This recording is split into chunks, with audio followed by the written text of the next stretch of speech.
देवी सर्वभूतेषु विद्यारूपेण संस्थिता। नमस्तस्यै नमस्तस्यै नमो नमः। विक्रम संवत 2080 साल दुगते फाल्गुन तदनुसार ईस्वी सन 14 फरवरी 2024 ईस्वी माघ शुक्ल पक्ष पंचमी तिथि बुधवार मासादी बसंत पंचमी सरस्वती पूजनमय तक्षक पूजा पश्चिमाभिमुख हल प्रवाह। भदवा समाप्ति दिन में 4:13 ऊपरी पर। शिववासः पश्चिम यात्रा दिन में 4:13 यावत तथा उत्तराम बिना यात्रा। सूर्य उत्तरायणम दक्षिण गोल है। शिशिर ऋतु दक्षिण काल है। इति शुभम। चले श्रोतागण, अब हम सब प्रवचन के क्रम में। श्रोता भगवान, आज बसंत पंचमी है, सरस्वती पूजन का दिन है, तो हम लोग आज इसी ऋतुराज बसंत पर प्रकाश डाल रहे हैं। देखिए, अपने देश में 6 ऋतुएं होती हैं। ऐसा योग विश्व में और कहीं नहीं है। इन 6 ऋतुओं में बसंत को ऋतुराज कहते हैं। बसंत पंचमी का पर्व हर वर्ष अपने यहाँ माघ शुक्ल पंचमी को मनाया जाता है।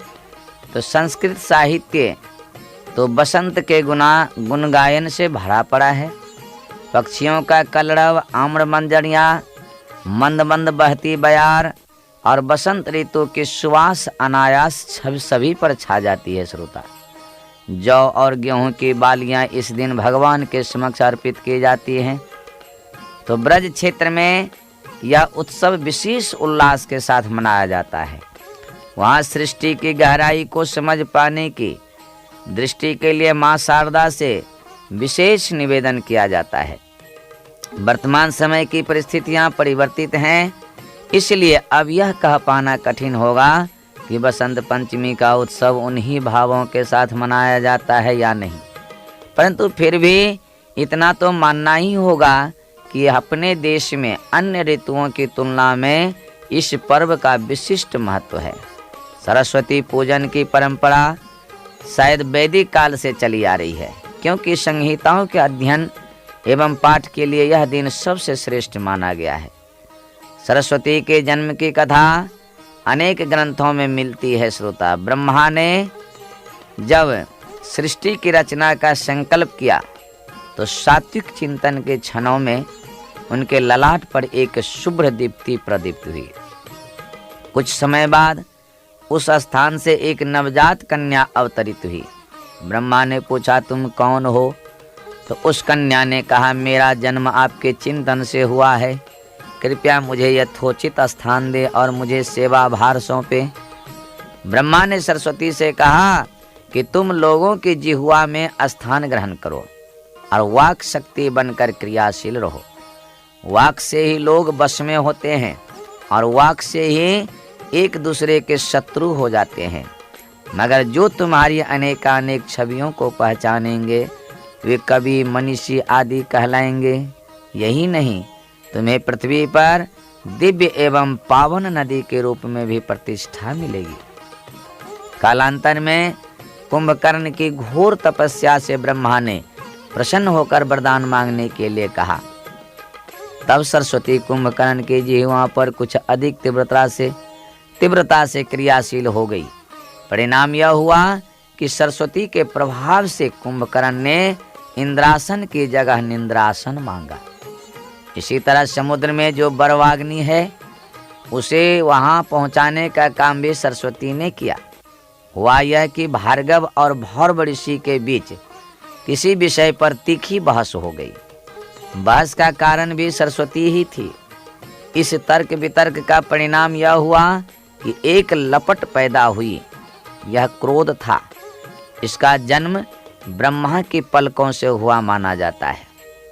सरस्वती ने जब देखा कि जिह्वा से जन्मी तर्क ज्वाला से सभी कुछ नष्ट हो जाएगा, तो सरस्वती उस लपट को समुद्र के तल में दबा आई। इसे ही बर्वाग्नि कहा जाता है। सरस्वती नदी के तट पर ही वेद व्यास के पुत्र ने परीक्षित को ज्ञान दिया था। पौराणिक कथाओं के अनुसार बसंत को कामदेव एवं देवी रति का पुत्र कहा गया है। रूप एवं सौंदर्य के देवता कामदेव के घर संतान पैदा होने से प्रकृति झूम उठती है।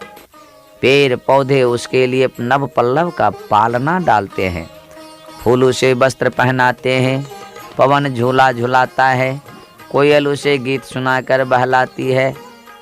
बसंत की महिमा अपार है। इसलिए भगवान कृष्ण ने गीता में कहा है कि ऋतुओं में मैं बसंत हूँ। बसंत ऋतु में सरस्वती माता की पूजा की जाती है। श्रोता, आज के दिन तो बसंत को हम ऋतुराज कहते हैं। हमारे देश के कवियों ने बसंत की अभ्यर्थना में अनेक गीत गाए हैं। श्रोता, वेदों के पूजन का दिन भी यह माघ शुक्ल पंचमी है। बसंत माँ प्रकृति के विकास की ऋतु है। इसकी महिमा का अंदाजा इसी से लगाया जा सकता है कि यह दिन पूरे देश में सरस्वती पूजा के रूप में मनाया जाता है।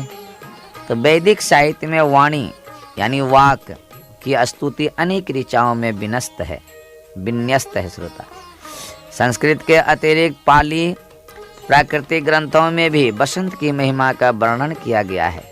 इस विषय में एक कवि ने लिखा है कि गयों शिशिर वरना तन दुहंतु, महुमास मनोहर रुईत पतु पतु, गिरी मलय समीर नो पिरो, शरंतु भय ज्ञानाग्नि बियो बिफिरंतु।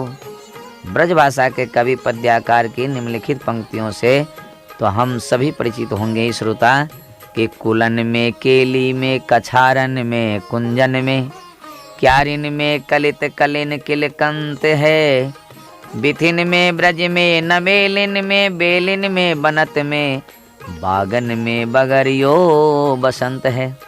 महादेवी वर्मा, जिन्हें हम आधुनिक मीरा की संज्ञा से अभिहित करते हैं, उन्होंने भी बसंत की अभ्यर्थना में लिखा है कि धीरे धीरे उतर छिति से आ बसंत रजनी, तारक में नव बेनी बंधन, शीश फूल शशि का कर नूतन, रश्मि बले सित घन अवगुंठन, मुक्ताहल अविराम बिछा दे।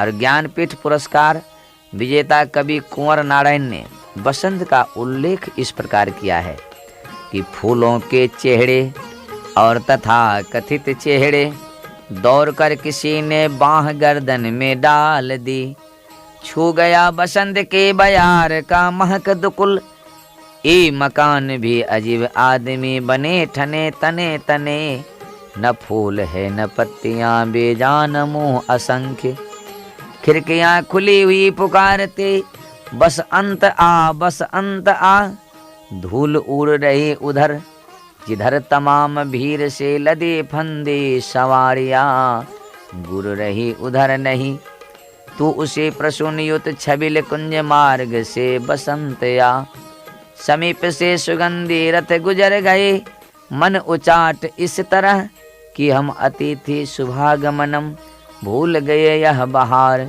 एक ज्वार फूल फिर उलची कर चली गई, कोकिला कंठ से पुकारती बसंत आ गया, बसंत आ गया, बसंत आ गया।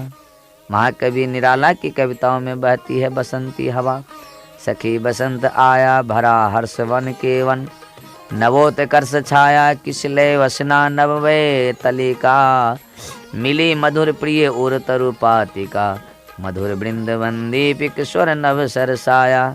तो बसंत प्रकृति के उत्सव की ऋतु है। श्रोता, इस ऋतु में समस्त प्रकृति नर्तन गायन एवं कीर्तन करती है, तन मन झूम उठता है, भावना पुलकित होती है।